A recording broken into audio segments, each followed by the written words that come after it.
intro for the Gratcast. 114 underway. Rolling along for these holidays. John, we've been gone for a couple weeks. The mail has stacked up. We keep a little running total here of all the different types of the Discover card mail that they send me, trying to get us onto the wagon. Because for whatever reason, Discover Card has decided that if they find the right combination of sparkly shininess on paper with a color code, that I might sign up and register. You'll be hypnotized into, oh, what a pretty color. I must have this pretty card. This is the one. This is it. So in 2 weeks in Buffalo, I came home to four new Discover Card ones. We got a pretty blue one, John. We don't have this shade of blue yet. So we got a little new edition right there. See, they're playing with sizes. So now we got a little different one as opposed to the long box sizes. Toss that guy in right there. Then we got, we don't want that address up on screen the whole time. Exactly. Fans will be lining up down the street. We've got a repeat on the shiny pattern with just a little tint more of purple than this one. Yeah, red. Yep.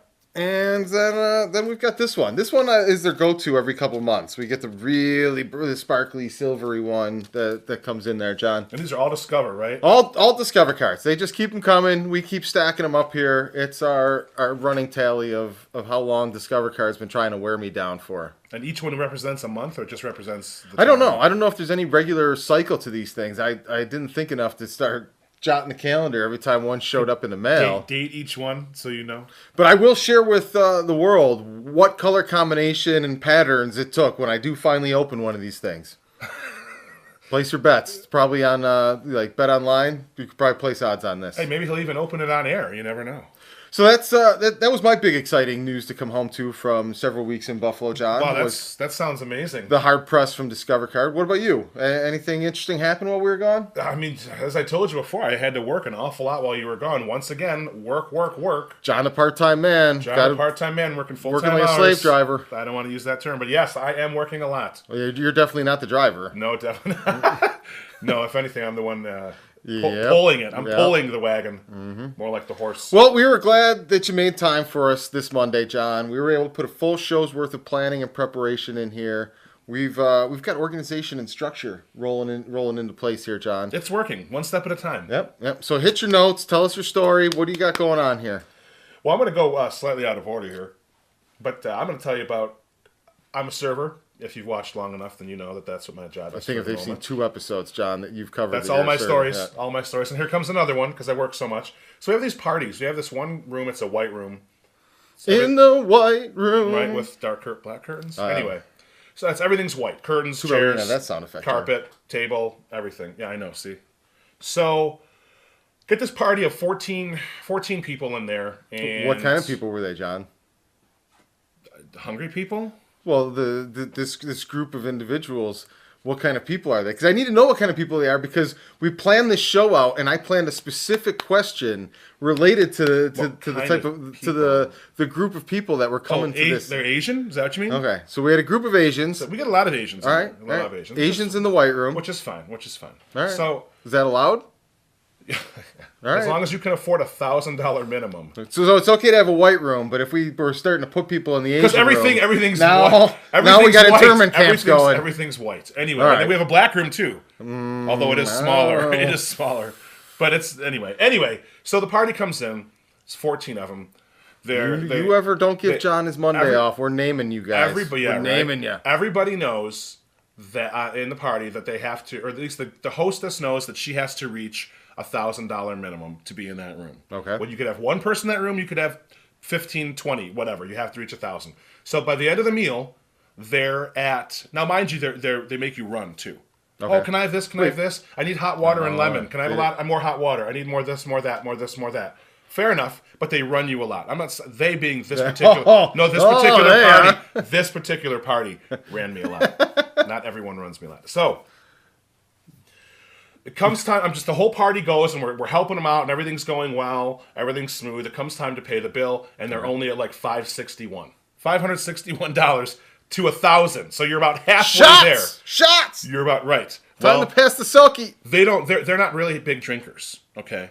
They don't really drink a whole lot. You don't want to really agree to a $1,000 bar bill if you're not ready to put them down. Right? So, I tell them, I'm like, Well, I mean, you're very short, so we can either. And again, now you're making fun of them because they're short. Oh too. my goodness! Oh, you're the getting bill, bro. Now you're getting physical with the show. He just loves it. He's gone 2 weeks now. He's a comedian all of a sudden. So they're $561. Short Asian people don't have enough money. They basically owe $440 or whatever the total that they owe us. So I offer them an option. I'm like, well, I mean, you could just pay the remainder of nothing. A parlay. Yes, a partner enough. Yes, we had a little.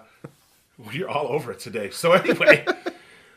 So I tell them they can buy like some wine, so at least they have something to make up for the fact that they're going to pay for this additional $400 to catch up to where they need to be to pay the bill. So they're like, oh, okay. And I'm like, here's the wine list. Two bottles at your place? It was. So they looked, and it was 2 bottles that they picked just to get over. I mean, not everything is that expensive.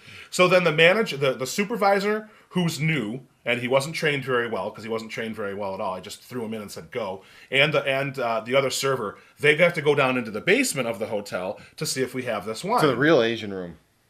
To see if we have this wine. And I wish I could touch the sound effects now as well. But it's tough telling the story and doing both. So, our loss. We should have 2. You should have us. I think we need a 4th person now to be our sound effects person. Seriously, we need more. So now they're down looking. It's taking them, I don't know, 5-10 minutes to they're still down there. Okay. And now this group this group all of a sudden now they have to go. They have plans. Yeah. They're there for 2.5 hours, 3 hours, and now they got to go because they're short on the bill. That's why they suddenly got plans to go. Right. So short on the bill. They don't. Now they're like, okay, well, we'll take the bottles, but just let's have them and give us the bill so we can go. And I'm like, well, I can't do that. They had to go to the basement to look. I have to explain it. They don't understand how it works. So just probably organize these bottles by alphabetical order, like Absidy. Well, so I guess I'll make a joke here, and I don't know if it's not a real joke, it's not a real funny joke, but it's actually a true story. They actually, while they waited, they took a ton of pictures. You finally set me up, John.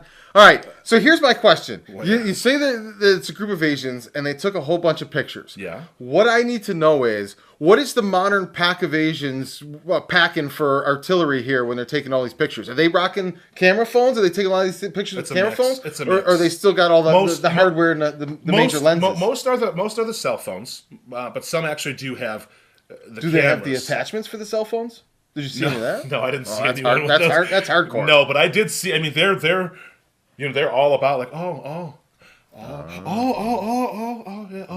easy. Everyone who takes photos, so everyone they're like, oh, look at the photo. Who cares? It's a piece of bread. Like it's white bread on a plate. What's so special about that? Digital has to be the greatest thing ever for people that love pictures incessantly because there's no limits. There's no having to pay for your waste. Yeah, seriously. So let's wrap this up. So they finally come back upstairs. John. Manager and this other server come back upstairs. Hey, we don't have it. Oh, great, you don't have it. Well, these people are in a super hurry, and now they're like starting to whine and complain. It's always the people without the money that are in a hurry. That they need to go. So we're just like, you know what? We have all these other bottles up here. I tell you what, we'll give you like 5 or 6 bottles. We're just like going to not give, but like arrange it so it comes to the amount. We'll give you a giant bag. I think we were even going to throw in like an extra bottle of wine, which is ridiculous. But just throw it in so they could go and we could close the bill and everything would be good and they could go and have a good time. No, now they don't want that wine. Now they don't want any wine and they don't want to pay the bill. So the supervisor, you guys got played. So the supervisor and simple. Who's new, he's a mildly emotional guy. He's new. We don't drink much, but we're going to agree to a 3-hour bar tab. He's new, so I mean I understand, but he kind of got thrown to the fire. It's like, hey, okay, start supervising. No, we're not going to train you. Just do it. You got hustled, new guy. So he felt he was so frustrated that he took off like that $400-something and just said, you know what? You can I'll take it off and go. Did you give him the wine too? Done. No, we didn't give him the wine. But a true sap if he gave him. No, but it was crazy. They were just sitting there whining and complaining. They were fine until they realized they had to pay. Yes, come on. That was planned from the get-go. But that hotel, it's nice. It's a nice place. Normally, it doesn't happen quite like that. That's like a high-end dine and dash is what you guys just got hit with there, John. So speaking of absidies and the ABCs of nonsense, John. Have you seen the story that was in the news this past week about the lady that got all upset because somebody, I think it was at an airline, they were checking tickets or whatever, and her little 5-year-old daughter got her name made fun of off to the side by the flight attendants because what was her name? It was ABCDE, John, and that wasn't her boarding pass. That wasn't which level she was boarding in. That was the poor child's name. Her name was the first 5 letters of the alphabet? Excuse me, it's pronounced Absidy, John. Absidy. Yeah. So It's fine. So there's a lot of creative names out there. This guy, hang on. This guy laughed in this little girl's face. No, I think it was a woman or whatever. She was taking a ticket. She's like, is this really a name? And then the woman, of course, playing the victim, tries to say that my 5-year-old daughter was heartbroken and said, Mommy, why are they making fun of my name? I just played her part so perfectly as a victim. But my whole thing here is, all right, John, we're living in times where you want to name your 3 kids rock, paper, scissors, knock your socks off. But don't be surprised if everybody comes up to him and says, hey, you guys want to play rock, paper, scissors? I thought you'd be better with a rock, paper, scissors name. Like, they're going to make jokes, all this crazy stuff. Yeah. It makes no sense to me. You're going to give your kid a goofy-ass name and then act surprised that the general public snickers. Like, you know what you're scarring them with. No, yeah. There's no self-accountability. Like, again, if your skin is thick enough to pick a name like that, then it should be thick enough to take the road you know you're putting on your child. So you think the kindergarten kids are going to lighten up because you're oversensitive? You're a special snowflake today? You think the second graders aren't going to be singing the ABCs every time they say your name? Children are the most cruel of everyone. So really, they don't hold back. And then everyone's like, you should be nice. But they're children. They don't care. I named my kid Dipshit, and I'm surprised everybody makes poop jokes when they call my kid. Yeah, exactly. Like, where does this end? It's like, I feel like people are now testing all of these things. They're like, you know what?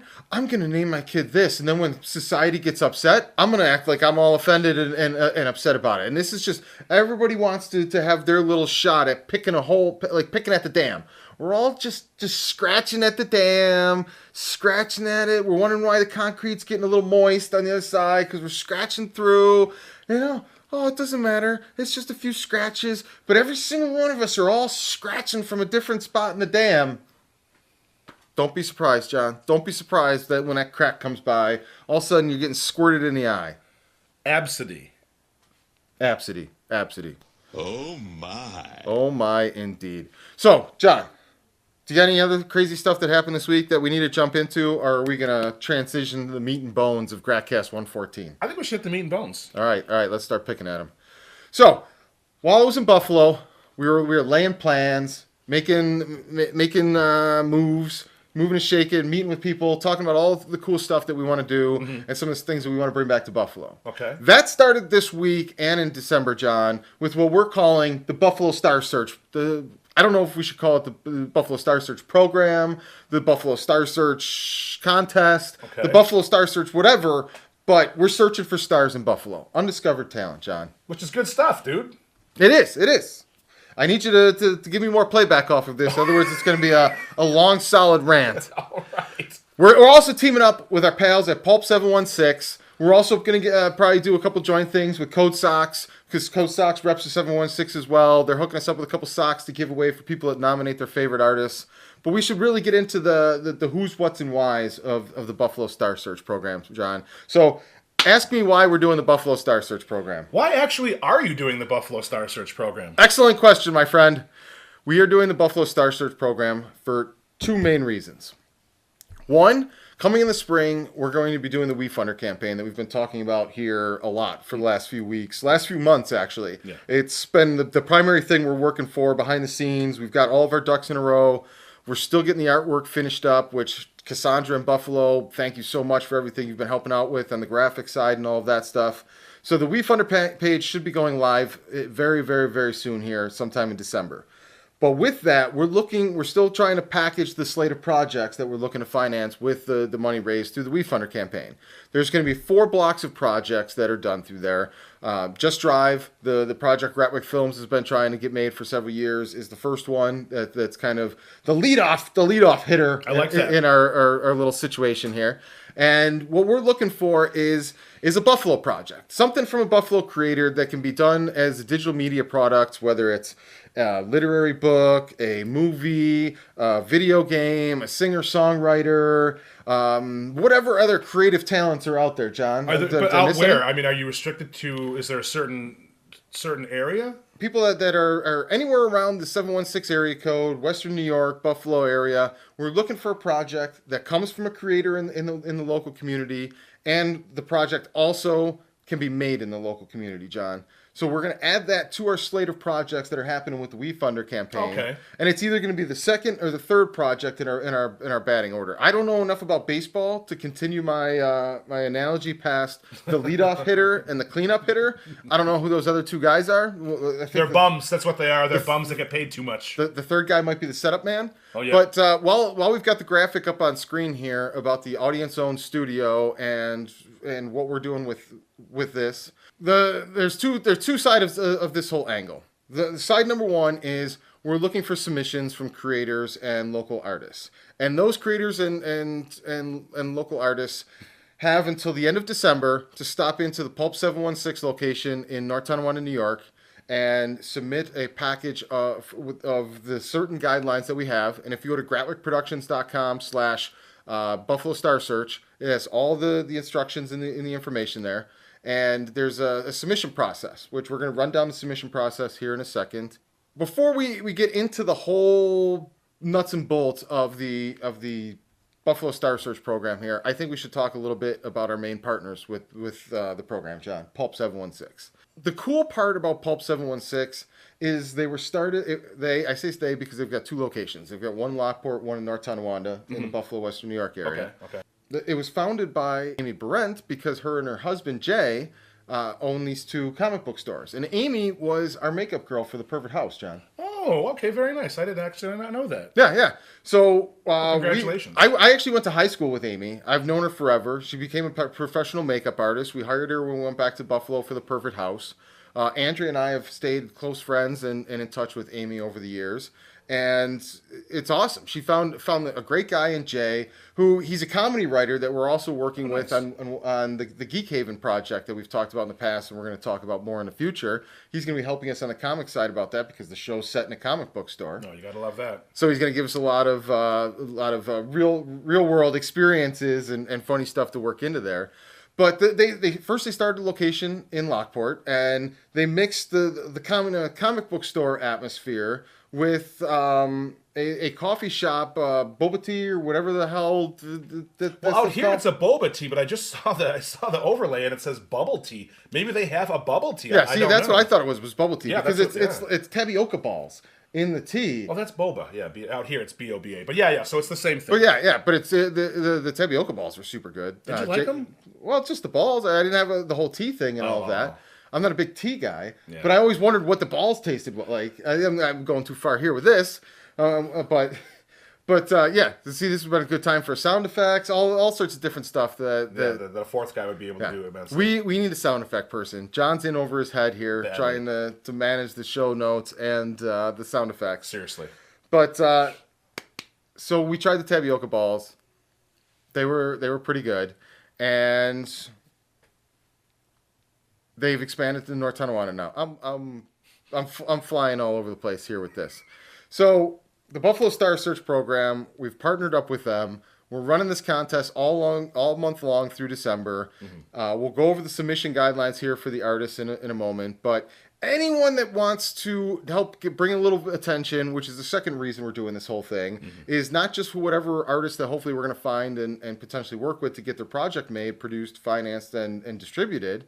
But we also want to start shining a little bit of light on all the different artists and just let people know that there's a whole bunch of talent in Western New York as we're cycling through this, and we're looking for a couple that we can help. Okay. So anyone that wants to nominate their favorite artist or somebody they think should submit to the contest or somebody that we should know about, all they have to do is on either Twitter or Instagram, tag Gratwick Productions, tag Pulp716, and tag whoever the artist is that you think we need to know about. They need to have either a Twitter or an Instagram profile. If they're trying to be an artist and they're trying to chase the dream, they need to have a social presence and following. If they don't already, they need to create one fast. So tag the three of us in there and use the hashtag Buffalo Star Search, and you'll automatically be entered into a drawing. For the raffle prizes, Code Socks has donated several pairs of Code Socks to raffle off. So every person that nominates a local Buffalo artist will automatically be entered into this raffle that will be doing certain giveaways over the course of December. And you said that's just nominating. That's all you got to do is nominate. Yep. You don't have to do anything else to be into this contest, Nope. right? You tag us on social media with an artist we need to know about and put them on our radar and give them a little attention, and we're going to enter you in a drawing. It's as simple as that. That sounds pretty simple. Help us find somebody that deserves an opportunity. Let's get back to the submission guidelines here, John. You've got the list up in front of you. So I'm starting with the entry rules, yeah? Yes. Yep. Anything that can be sold as a digital media product, even like a book that would also be sold as a hard copy, but you can sell it as a digital media product, that's completely eligible. Right. I've also, this one I already asked you earlier. The creator artist must live within the 716 area code, which makes sense. Yeah. Yep. Certainly makes sense. That's pretty easy. Buffalo Star Search. Pretty up in the 716. Submissions must be physically submitted with all listed materials to the Pulp 716 location. These are the key elements here, John. This is where we're going to separate the people who want it versus the people that tell themselves they want it.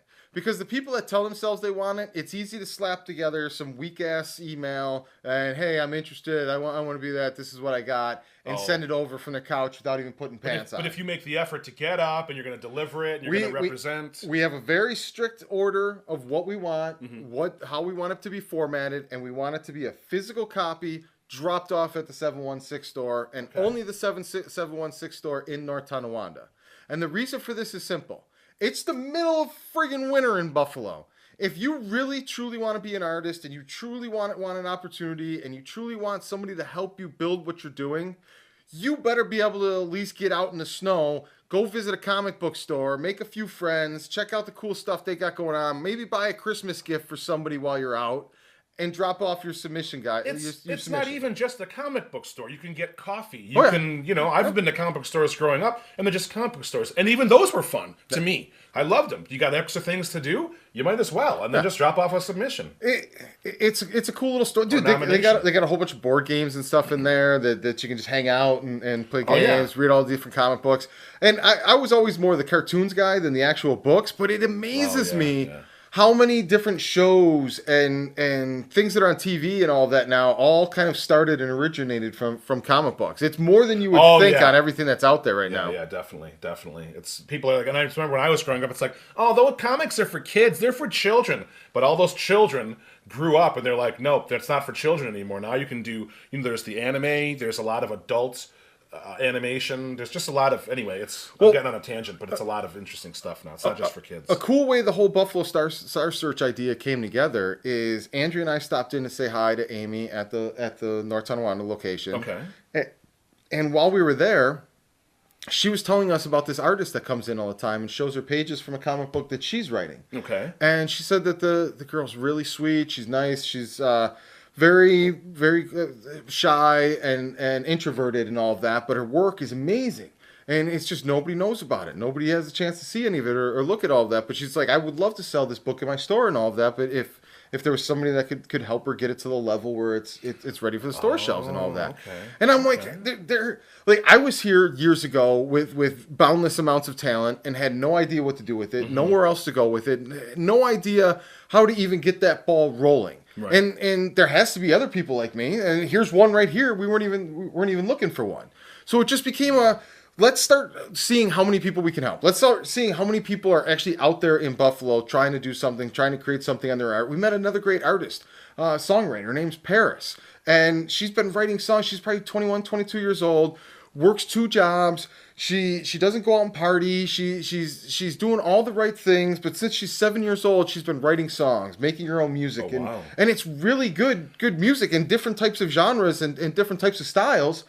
But she doesn't do her own social media posts. She's not begging for attention. Not doing any of those type of things. She's just a talented girl who doesn't do anything with it. And she's lost in Buffalo with no idea how to do all of that. And like here in LA, you're that talented. You go to anywhere you go, you're going to run into 5 other people, and there's going to be energy in the air. Somebody's going to encourage you to do something. Somebody's going to volunteer to help. Yeah, definitely. All of this magic can happen, but it's so easy to slip through the cracks in a city like Buffalo. Yeah. Where this girl's been passionate about this forever on her own with no benefits to it, no chance of fame, no realistic outcome for success and fortune. She just loves doing what she does, and has no outlet for it, nowhere to go with it, and all of that.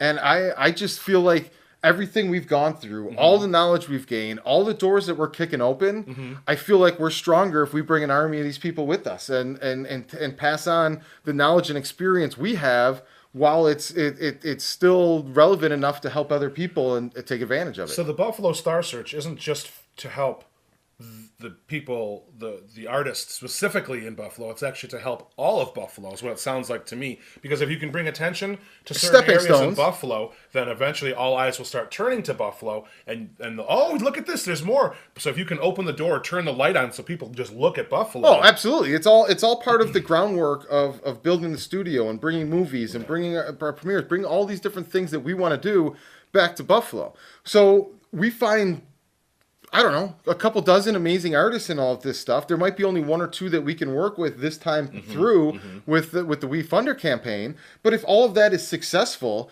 that's limitless resources and opportunities to go back around and now help all these other artists that we're now aware of and are now on our radar, and we can follow their careers along and see how they're developing. The opportunity is there to like, it's not a one-time thing, especially if it works and we go through.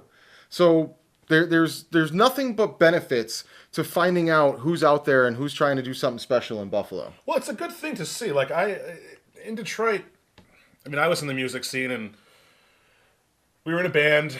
We had just come up after, like, Kid Rock and Eminem. They were right on their heels, huh? They were right there, but not that we played any music like that, because we came out of the grunge scene, is where we more came from. The Pearl Jam, STP, all that stuff.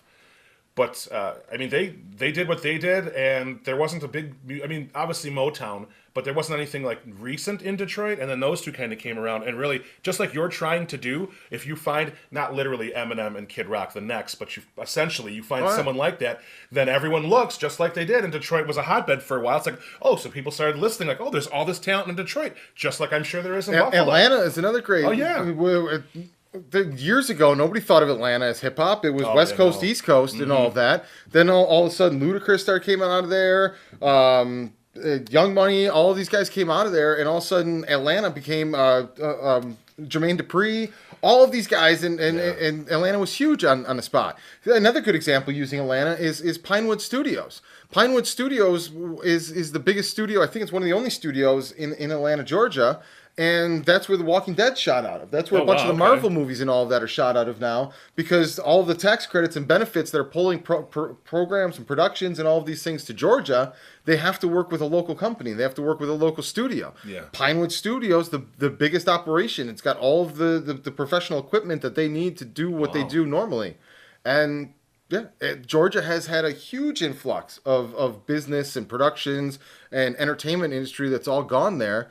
Number one, because of the tax credits, and number two, because they have an operation and a facility like Pinewood Studios that can support all of these major opportunities. That's incredible. That's just... Yeah. But now let's bring this to Buffalo. Give Buffalo their shot, right? That's the long game that we're starting to lay the foundation for. I mean, there's nothing wrong with giving back, right? And so let's run down this list, John, and help people along. So at least they'll have something to refer back to here, where they can see me giving them the nuts and bolts on the submissions. Because we don't... Again, John, you've seen this in the industry. We don't want half-assed submissions. We want it concise, simple, pass along the information. If it looks good and you can handle that side of it, and we want a little more information, we're going to be in touch and we're going to be following up with you. So you don't have to go above and beyond. You don't have to go outside the ground rules and all of that. We want to see that you can present your idea in the concise little package that we're looking for. What's the first item on the list, John? First item for submission materials is a simple project synopsis. No more than a page. Now, this should actually be a half a page at most. But if you're telling it the right way, I could see you needing up to a page. But it doesn't need to be every beat and every little twist and turn of the project that you're making. Move on to the next item. Yep, and the next item would actually be what you think your estimated budget is going to be for the project. Yeah. This doesn't need to be a broken down budget with this item, that line item. We don't need all of that type of stuff. No. What we need is how much do you think you can get it made for? And those numbers, if at some point I say, I don't think you can do it for that much, show me the line budget at that point or whatever. But this should just be a simple line underneath your synopsis. So boom, boom, boom, boom, boom, synopsis, estimated budget, $225,000. Boom. Next item. That's pretty simple. Next item. Moving on. Submit any artwork if you have any. I imagine like a cover photo or any kind of. This could be anything, but it shouldn't be a 200 gig file of all sorts of things. So if you've got a mock movie poster that you made up, send it over. If you've got some still shots that encapsulate the vibe or an actor or something, a scene of the story, send it along. If you shot a little spec video or anything like that, send it along. Anything that is a visual asset for the project you're trying to make, we would like to see. I guess if you have a picture of your storyboard, you could actually send that too. That'd probably be a good. That sounds like a good suggestion. Yep. Image of the storyboard. But moving forward, are we good? Moving forward. Next item. List any intangible value that you or your project have already. I don't know. It stops. Yes. Any intangible value that you've collected for yourself or your project. If you've got 100,000 Twitter followers, we want to know about it.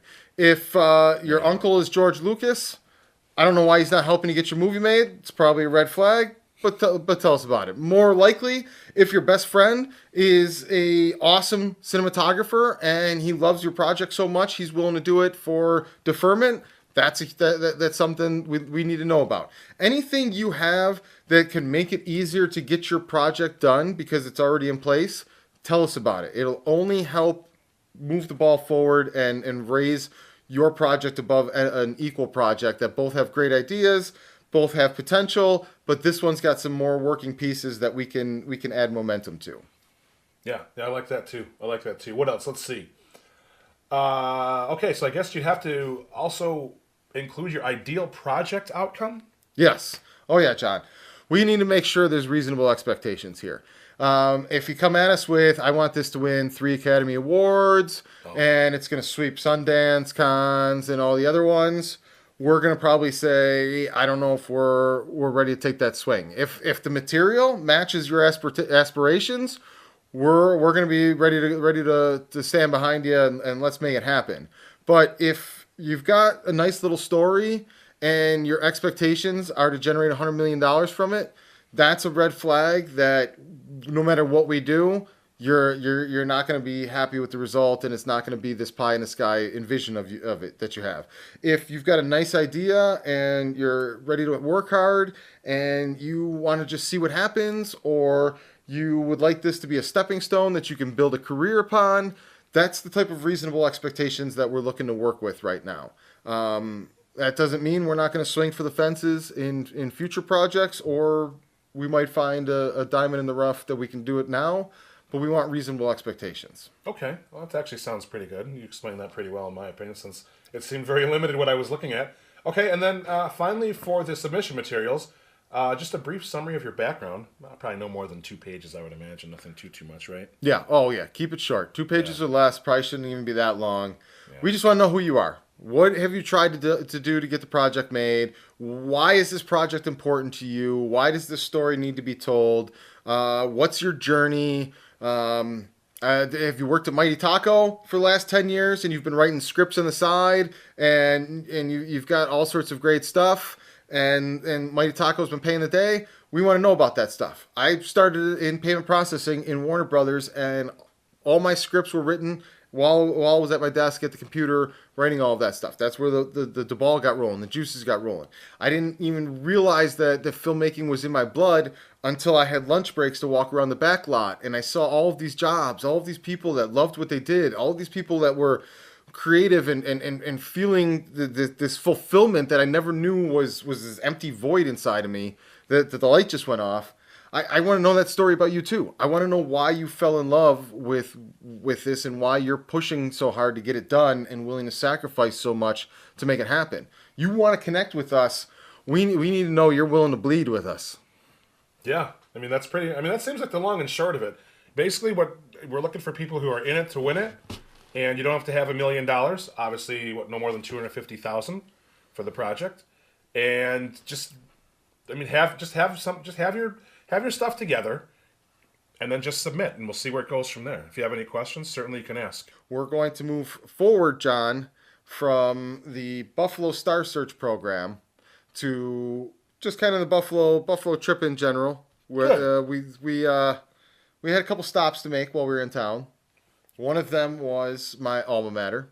Well, last time we spoke, and I'll let you go on that in a second, you had like a lot of meetings you had to go to. Oh yeah, and we didn't. And we missed last week's because obviously you'll tell us, but we missed that. So, how were those meetings? Should we go back to those? Did those go well? One of them was Buff State, my alma mater, that we're going to talk about now. Excellent. A bunch of the other meetings went really well. We'll talk about that a little bit towards the end with January stuff, but it's more of you're going to be finding out the results of all of these meetings over the next couple weeks. Things we're talking about. Perfect example, the Buffalo Star Search program. When we went back to Buffalo the first time a couple weeks ago, that was when we sat down with Amy and came up with the whole idea and everything. Okay. When we went back this past week, that's when we followed up on it, did all the groundwork for it, and laid out the plan to execute it and all of that. You're seeing that come to fruition now here in December. Yeah, definitely. With the Buffalo Star Search program. Another one of these things that are working behind the background is we're looking into all of these tax incentives and development opportunities and all of this stuff that's designed to stimulate the renovation and the growth of downtown Buffalo. All of this revitalization that's going on in tremendous amounts, John. Everywhere I look, there's something new, something cool being built up in Buffalo. It's really exciting. Okay. And one of those programs that's driving a lot of this change is the Startup New York program. And what the Startup New York program is any company that expands or moves to Buffalo or is a startup in Buffalo, not even Buffalo, New York, because it's Startup New York, and partners with a state university, they're eligible for no state taxes for the first 10 years. Wow. And not just the company is eligible for no state taxes. Every single employee that the company hires for the first 10 years is eligible for no state taxes. You mean income or income tax? Yeah, no state income taxes for the entire... And wow. I don't know how much our listeners or watchers or viewers know about New York State, but yeah, that kind of stuff adds up fast in New York State with how much they tax everything. So we've got to find a college to work with, to partner with. And now we're talking about bringing a full-scale movie studio to Buffalo here. Mm-hmm. So there is endless amounts of opportunities to work with a college and to provide open doors for students, for intern programs, job placement programs. You can be running production and lighting classes at the studio and on the soundstage. All of this stuff that we can provide a mutually beneficial relationship with a college for. Mm-hmm. Even better, one of the departments that Buff State is really good at is broadcasting. Oh, okay. The sports arena, the sports broadcasters, all the different things that we're going to need for that whole side of the empire that we're building up. Buff State's perfect for it. So we went there. We met with the head of the business development department, Andrew. Great guy. Couldn't have been more excited to talk to us and open up the door and whatever we need. I'm here to help you guys. Let's walk through the process. And we collected all the information we need to start going through the paperwork and the red tape hoops. Wow. But it was probably maybe 20 years to the day that I was walking down the pathways and between the buildings and all of that at Buff State. It's freaking snowing. We had to park on the far side of the parking lot that was coincidentally right next to the practice field where I used to practice for football when I played at Buff State. Okay. And it was just this is probably the first time since I stopped going to school there that I've walked and stepped foot on the campus. Did it take you back, or not really? The football field took me back. Mm-hmm. The snowy walk from the far parking lot took me back, and just the layout of the campus and all of that did. But I don't know. I wasn't really awake when I was going to school at Buff State. Okay. Like I didn't give a shit about the classes. Right. I was only going there to prove myself that I could have played quarterback and I could have played football had I pursued that dream properly. So I wasn't going there in the proper mindset. Right. I was going there to do the bare minimum on my classes so I can continue to play football and answer a bell that was ringing inside of myself. Okay. So once I lost football a year and a half in, I stopped going to classes. I dropped out and didn't keep going because it was killing me to try to show up to school, see football, see practice, and all that stuff going on, and had it taken from me when I finally realized that I could have done what I always knew I could have done. So I couldn't bring myself to go to the classes responsibly. Okay. And again, I was young. I was working in collections. I had a full-time job. I was making good money. I only went back to school for the sports aspect of it while I still had eligibility. I answered the question inside of myself that I needed to answer. Mm-hmm. And I fell back into collections, and it was another 9 years later before I got out and came to Buffalo. You got out of collections and came to Buffalo. Well, yeah, sorry. Got out of Buffalo and collections and came to LA. Okay. But it was always with the plan to gain the experience, gain the knowledge, to blossom and grow as a person. Are you trying to pull LeBron? Come to LA, learn your craft, develop it, and then bring it back to Buffalo? I think LeBron's coming to LA a little late in the career cycle. No, but the point was he went to Miami and then came back. But that's very much in line with what I'm talking about in the sense that I came here to become the person I needed to be able to go back there. That's exactly what I was saying. Yes, and do the things that I know I can do for the community. Yeah, it's just like LeBron. And then after he did that, LeBron left and he wanted something else. But he did bring it back, like he said, and you're going to bring it back too. If we can have 100th of the results LeBron's had, I'll be very happy. But yeah. That's somebody that bleeds his hometown, and it doesn't matter what NBA uniform he's wearing. He's still trying to take care of Akron, and that's exactly how I feel about Buffalo. Oh, that's perfect, and hopefully everything works out, and we do. That'll be great. All right, John. So moving on here, we may or may not have a guest next week, but we are going to have a big tournament announcement next week. For those who've been following along. We're going to start doing tournament broadcasts. Now we've got the studio set up. Now we've got the streaming aspects all working properly.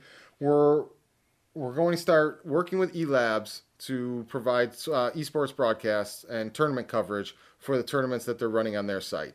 We'll announce what tournament it is and what date it's going to be here towards the end of December next week. But it's going to be on the Gratcast gaming channels that are yet to be built. It's going to be an eLabs tournament. So if you want to go to elabsshowdown.com and check out the tournaments and everything that they got going on there, I suggest you subscribe and sign up now. They've got a lot of opportunities and cool things going on for early signers. Every week they're giving away free tournaments. Entries are free. There's prize money for these tournaments. They're doing as many cool things as we're doing over here, John. The eLabs guys are doing all sorts of weird and wild and fun stuff with the esports, which is actually totally cool, and I can appreciate that. And much like Gratcast Productions, you want to get on board early, because if you get on board early and you see what they're doing and you see what we're doing, and you kind of join along, you're like, oh, I like this. I can see being a part of this. Be it eLabs, us, same thing. Boom, you learn it, you start to grow, and then you've got all this seniority, which I hate that term already, but you have all this built up. Maybe not equity per se, but or maybe it is. You become community leaders. Really, you do, and now everyone looks up to you, and everyone that you've been there with the whole time, like, wow, I've been doing this for 10 years. This is amazing. All these stories you've got, and you build another family. I think it's good to start from the beginning, be in there. You're going to go through your bumps. You're going to get your bruises. It's going to happen. Everyone's going to do it. Growing pains. Everyone does it. Everyone does it who tries to do something. You've got to bump into the wall, bump into the wall, bump into the wall. Yeah, but it's so much more satisfying watching something grow and being a part of it and seeing it actually turn into something and blossom. That's what I'm saying. Coming from the start, you're like, man, I was there from the beginning. Yeah. Remember that time? You're like, oh, No Man's Sky, John. Yeah. Keeps getting better. You got to just be on the Hello Games wagon. When I jumped off the wagon. So sorry. Yeah. But anyway. We're going to talk about Red Dead Redemption here in a minute or two, and there's a lot of awesome stuff with that, and it's a AAA game and all of that. But I just love the hell out of what those guys did, what they shot for, and they got buried with the mainstream expectations. I already know he's referencing Hello Games and the hype machine. So but these guys didn't quit, and they didn't get. That's true. They didn't get They took their bumps. That's what I was saying. Everyone takes their bumps. Beaten down when that thing came out, and it wasn't anything that the mainstream sold it as. But they've kept plugging away, and every month they're dropping new updates and improving the quality of it, and new experiences and all of that. And I want guys like that and teams like that to succeed no matter what. Because if they can do it, then it gives the rest of us a little hope that we're doing things the right way. Exactly. I agree 100%. So this all ties together with a big January coming up. We're going to start trying to have at least every other week have guests on the show. The tournaments should be coming up semi-regularly with the broadcast and the coverage. We're going to start having some cool announcements. I'm working on a lot of deals with some local artists in Western New York, some other artists down in Texas and all of that we're going to start helping out and teaming up with Gratwick and sharing more about what they're doing in the days and weeks to come in January. So growing pains, stick with us. The show's getting better and better. It's now time for our favorite part of every episode, John. And what part is that? Discord questions! You got a fucking sound effect finally. All right, I know, right? Oh, wild F-bomb got loose too. Oh, jeez. Oh, let's welcome Andrea. And she's been pretty quiet this episode. That's okay. Hello, gentlemen.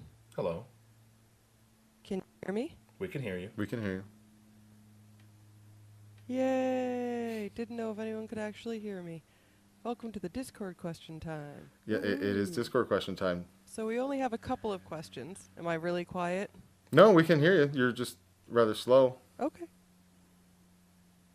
Getting Sorry slower. that I happen to be on a slight delay. So we have 2 questions for everyone, and we're going to start with the happiest one. What is your holiday I would like to know? The question was, what is our favorite holiday? John, you can jump on this one first. I'm a super huge fan of Veterans Day. And the reason I'm a super huge fan of Veterans Day is because that's my birthday. And I was born on a holiday, which I don't know if it's a great holiday. I mean, we're representing, the veterans who have fought for us in wars. It's not the 4th of July. So, no, it's not. It's not. But I don't want the 4th of July. Everyone wants the 4th of July. But if you're going to be born on a holiday, born on the 4th of July is yeah, but it's almost too cliche. It's too much. It's too good. So, not to drag it out, and I know you probably didn't even think that Veterans Day was a holiday, but some government offices are closed, so they view it as a holiday. All right, John. And I'll say that. And if you want me to give you some cheesy backup, I'll tell you New Year's Eve. No, I'll give you. Fine. If we're going if we're going the selfish route on the holidays, then I'm going with Martin Luther King Day. How is that? What? Because Martin Luther King Day always falls the weekend before, the weekend after my birthday. Oh. So you get a 3-day weekend, and Martin Luther King was a pretty badass dude. Yeah, but his son was 2 even birds, more 1 badass. stone. Because that's who you're talking about. Martin Luther King Jr. Day, John. Sorry I didn't put the Jr. in there. Hey, you could offend somebody. You never know. Does anyone really think about Martin Luther King Sr. these days? Be a Lutheran. A Lutheran. Next Discord question, I'm a please. Lutheran. Next Discord question. With George H.W. Bush having just passed away and everything going on with him today, which I'm sure we've all seen, while he might not have been everyone's ideal president, what is your idea of an ideal president? What do you think makes someone worthy of the highest office of the USA? Well, my ideal president is the one he shot, JFK. Search your history, folks. But, the guy that stands up to the establishment and pisses them off so much they got to take him down, that's my kind of ideal president. I mean, I definitely hear that, and I agree with you there. However, you also got to take care of the people. You can't just fight against the establishment and say, well, whatever happens to the people happens. I'm fighting for you, so just understand that whatever happens, I'm doing this for you, even if there's collateral damage. One, maybe should be a little more open, a little more honest with what's going on. You got to have to break the system, though, in order to be one of these great presidents. Just like you said, you're going to have to break the system to do it. You can't be you much have more honor, integrity. I thought JFK was all those things. I mean, I got to agree with you. You can't be much more open than giving an entire speech telling people there's a secret society and they're conspiring against us. Yeah. And oh, by the way, I'm going to be dead in 2 weeks after I tell you this. And if you guys don't pay attention, they're going to take over. Like, it does discourage me that somebody can be killed that stands for something so profound and so contradictory to the motives for killing that person, and then everybody just act like, oh, well, that was tragedy, and that was rather than, holy shit, I know exactly why they killed him. I'm super angry. I can't believe they killed this guy. Now everything he was saying makes even more sense. Yeah, exactly. So now it's like it doesn't disprove anything he said. You could have worked it differently, but it's like, no, we'll kill him. So then all these things he was saying, it's like, well, why was he killed? When you got to shut somebody up, that seems to give them even more credibility. Exactly. But it's just discouraging that as a society we just kind of move on and say, well, that sucks. I know. Integrity, compassion, honesty, which is tough to get, especially in politics. I don't even like politicians. All right. Those are good qualities to have. Andrea, do we have any other Discord questions? That would be it. People were quite busy with their own holidays and recovering. Okay. It was Thanksgiving. We were away in Buffalo, and we have been playing things pretty close to the vest recently, so there hasn't been a lot of things to talk about within Gratwick to ask questions about. But we hope those days are coming quickly to a change. Of course. And there's going to be all sorts of things to ask about. Of course. If you have a question for Gratcast, you can ask it right now in the comments, and Andrea will push it upon us the moment it happens. Or you can jump in our Discord server and join us in the Discord, win all sorts of different little prizes and perk packages and things that we're giving away. Meet some of the artists that we're working with. Engage with us. With everybody. Give us recommendations for things you want to hear us talk about on the Gratcast. And overall, just hang out behind the Gratwick curtain and be on the inside of everything that we got going on. Yeah, I mean, that sounds... you've really... I want to follow it up, but I mean, you pretty much said it all. I mean, you summed it up perfectly. Point to the camera, John, and say, jump in the Discord. Jump into the Discord. Boom. Done. Done. That's how you follow it up, John. That's how you follow it up. All right. It's time for Bullet Blitzes, John. Oh, bullet blitzes. I was actually... Oh, yeah. My computer's slow. No. I got a sound effect coming in. Uh-oh. That was coming 30 seconds ago. Oh, that came right in time. I know. But this one is going to come in time. We have a special themed version of the Bullet Blitzes today. In honor of the bullets in the Bullet Blitzes, we are doing Red Dead Redemption themed Red Dead Redemption 2. Bullet Blitzes. We wanted to talk about the game, but we didn't have a lot of space and everything that's going on with the Buffalo Star Search and all of that. So we've dedicated the Bullet Blitzes to Red Dead Redemption. John, Yes. you have the honor of going first in our little duel. Excellent.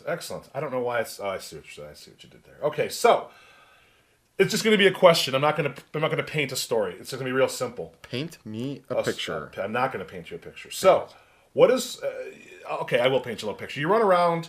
There's a lot of things that happen. There's a lot that goes on in the game via other humans or stray animals that do strange things or just a bunch of weird things that can happen. A lot of hunting. So, what is... through all of that, what's one of the worst or most interesting ways that you've died or been killed? Damn you, Mr. Pig. So... Oh, that's right, Mr. Pig. Here Friday night, John and I were playing a little Red Dead Redemption. Mm-hmm. We were trying to get our fishing poles unlocked, and it took till late at night. John wasn't able to get his unlocked Friday night. I stayed a little bit later and got my fishing pole unlocked. And it's like 2:30 on the West Coast. Andrea's passed out sleeping. John's long been signed off, and I'm just chilling at the river, getting a little fishing in. And, there's not a lot of people on the server. I haven't run into a lot of dicks yet. And to that point, I hadn't run into any dicks. And all of a sudden, I've got the tablet going so I can see a little larger section of the map than what you can see when you're fishing. I see this red dot beelining at me from behind. And I'm like, I can't believe somebody's coming to mess with me while I'm fishing. I turn around, try to pull my gun and shoot this guy. But he's already got the lasso going, and it has me in the animation. Freaking comes up, hog ties me, rolls me over, gets me all up, and then throws me into the 3 feet into the water. So I'm like 4 feet in, hog tied, and I drown and die from the water. How long did it take you to drown? Less than 10, 15 seconds. Oh, But yeah, as soon as I was in there hog tied, you've died from drowning. That sounds pretty horrible. And this dude, every time I spawn, because you spawn close to them, Mr. Pig. this guy was beelining for me the moment I spawned. It would come out of the bushes out of nowhere. Hog tie me, throw me in the water again. This sadistic bastard did this for a half hour to me until I finally ran up on a hillside and had enough distance from him that I could hit him with the long gun before he came. Because for whatever reason, the hog tie tackle animation is faster closing ground and pulling off the animation than it is to draw your handgun and shoot the guy or to pull your long rifle and hit him twice with it. I did notice some guys on some of the PvP maps that PvP events that I've done. They're just nonstop running, and I see them tackling people and then either killing them or roping them. Because for whatever reason, a lasso tackle is a faster move than a gun.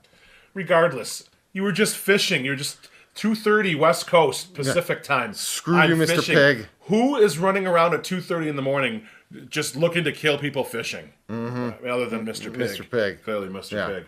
What about you, John? Well, I don't have anything quite so crazy as that. What was the worst way that I felt that I died? Was I'm riding my horse, and you know this. You're riding your horse, and you're like, oh, I didn't mean it. Oh, I'm going to crash into that, and it jumps whatever that thing is. The bridge in Strawberry. Just no, but just like it jumps whatever. There's like a log on the ground, or there's something, and you're even just the fences. So your horse jumps it. So you're just going. So I'm like, oh, sweet, I don't have to worry about jumping. Clearly you do have to worry about jumping, because after all these jumps that the computer did on its own, the horse, I now come up to, which I didn't even pay attention, another big log laying on the ground, and the horse just runs straight into it. That's all she wrote. No idea that the log is there. It jumps everything. So it jumps everything else. Boom, hits this log. I fly off, and I'm dead. I feel like I'm dead before I even hit the ground. Because as soon as I hit the ground, the screen changes to "You are dead," and I'm like, what? So yeah, that's probably the worst way. I hate that. Because sometimes the horse riding is fun and good and easy, and sometimes it's just stupid. Yeah. It's just stupid. All right, John. No spoilers, but which do you prefer, online or the offline campaign mode? I mean, now the story in the offline mode is incredible. It's a great story. It's long. It really does a good job for the most part. I think they were saying like average 60 hours. Yeah, to get I didn't even finish it. I'm still in the epilogue. So there's the story, and then halfway, and then there's an epilogue. So then there's like I think 2 chapters of a follow up story. So you can do that as well. But then I switched to online. I'd have to say probably online, just because I love even though it's beta and there's a lot of garbage things about it now. I think that ultimately it's going to evolve. Once again, you got to hit those walls. You're going to hit those bumps. So you got to stick with them from the beginning. So when it evolves and comes out, you're like, oh, I went through it, and now you've got all this to show for it. And again, I love how that just rolls back to what I was saying earlier, to jump in early. Do it now. So I'd say online to not drag it out. I'd say the online mode is for me, it would probably have to be the offline. I like the online for playing with friends and the mystery of are any of these other people going to do anything wacky or crazy, and all of that stuff's cool to me. But for actually like playing the game and being in the world and all of that, I feel like the offline is so much more deep and vast. There's a lot more dialogue. There's a lot more interaction between the characters and all that type of stuff.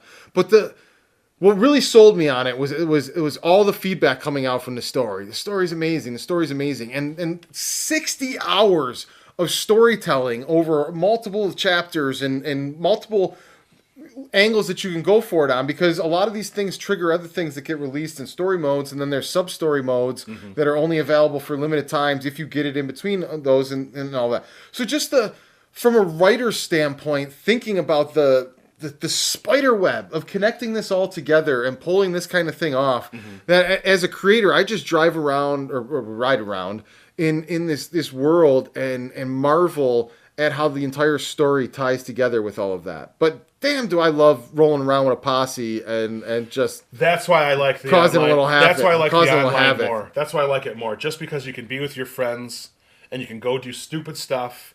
You can't rob a train or anything at this point, but that's all coming because it's still beta, it's still early. But that's what I love. I love being able to get on and be, hey, Chris, what are you up to? Oh, sweet, let's just jump on real quick. Or do a little fishing. Fishing. Let's go kill some other people. Let's do some hunting. You know, it doesn't sound like a lot at the moment. There's some adventures you can do over and over, but again, it'll expand even as the weeks go on. I already know that's what's going to happen. Oh, yeah. So I look forward to all the adventures that we're going to be able to have on the online mode. So that's why I say the online mode, even though the single player... You know, Tano, we're going to have some great adventures. Better. He loves slap me on the back. So... Just don't ask him to be an escort for a caravan. Adventures in real life. Real life? Nobody wants to deal with real life. I don't have a horse in real life. I know. I can't go to Valentine in real life. I got to go take care of something. Nobody lets me walk around with guns in real life, probably because exactly what I do walking around with guns in fake life. That's a good thing. Yeah, exactly.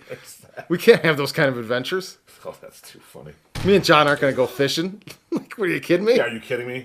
And put on the lure and come on, dude. Or I remember fishing as a kid. I didn't even like putting the worms on the frickin' whatever the heck it's called there. What is it called when you fish with? Hey, pro tip for you folks. When you buy worms, it says you're buying 5 worms for 50 cents, but it really only gives you 1 worm for 50 cents. I hope that's a bug that gets fixed. In other words, the worm racket is all skewed. But the best advice is if you can earn the gold buy a lure, because the lure, as long as you don't lose it, you don't snap your line, you could just use it over and over and over, and it's 1 gold. So and when you lose it, that's how you find yourself in the worm racket. Yeah, and then you have to wait till level 30 in order to actually buy them. All right, John, what's your next bullet blitz? My next bullet blitz is actually, you kind of hit on it. Just really, what kind of changes would you like to see in Red Dead Online? Since there's so many that can be, what's one of the top changes you want to see? There's one that is head and shoulders above every single other thing. Okay. And it drives me nuts that you can't do it because you can do it in the offline.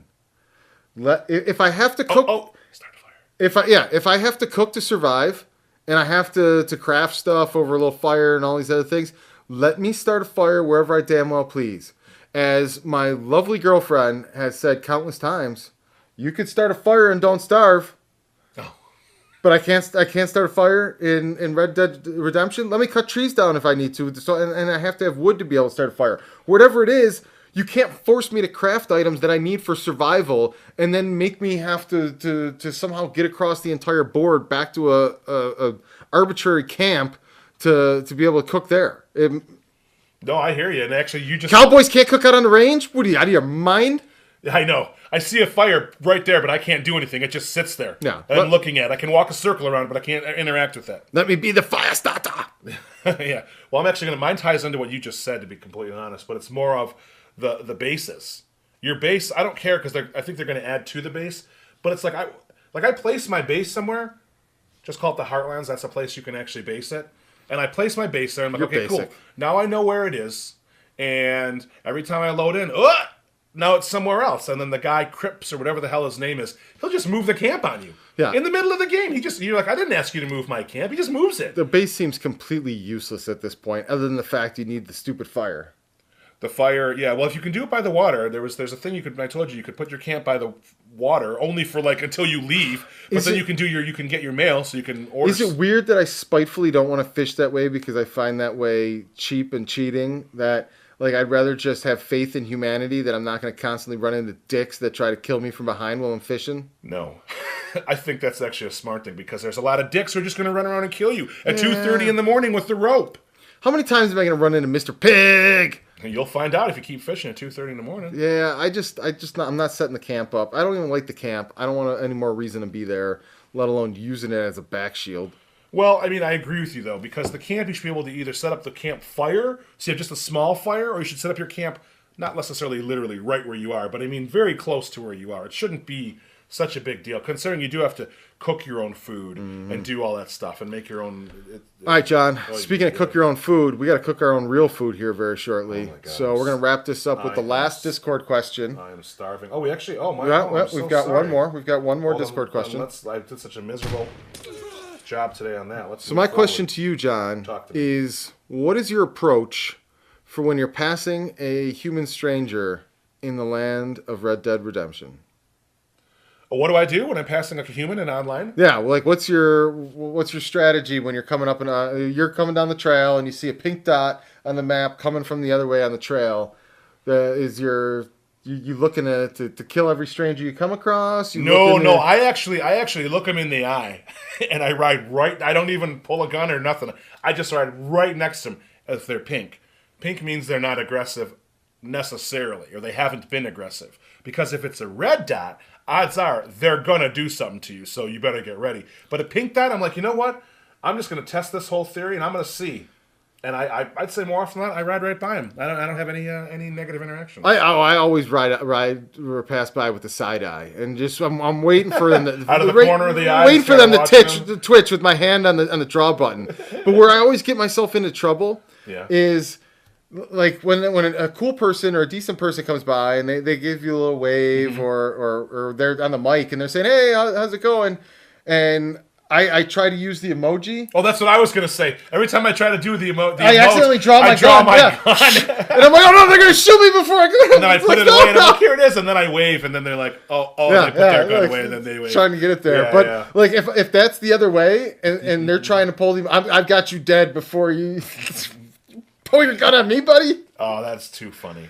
Yeah, There's a lot. There's as limited as the online mode is, and it's very limited. It's still fun even in the early stages. I love games with the dynamic where if you want to be a horrible person and just mess with people and chase and hunt them down and torment them, you can do it.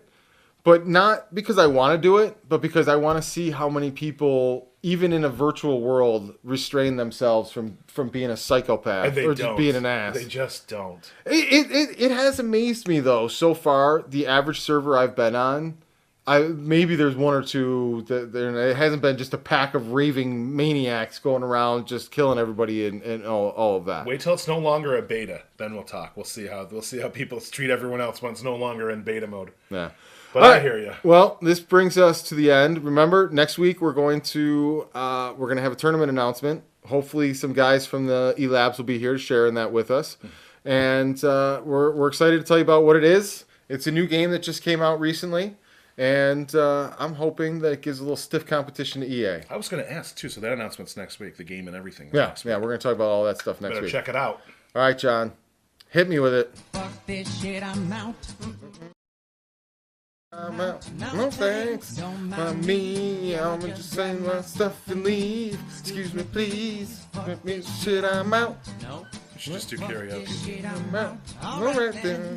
I don't know what the fuck just happened. I'm gonna care. I'm gonna get the fuck up out of here. Swearing in this. Here you are. Well, the song does, John. Drop the F-bomb. You had well, some shits in there, some dams. The F-bomb. The F-bomb was an accident. But the song, it's music. We can't hold the artist accountable for the words they use to create beautiful music. Okay.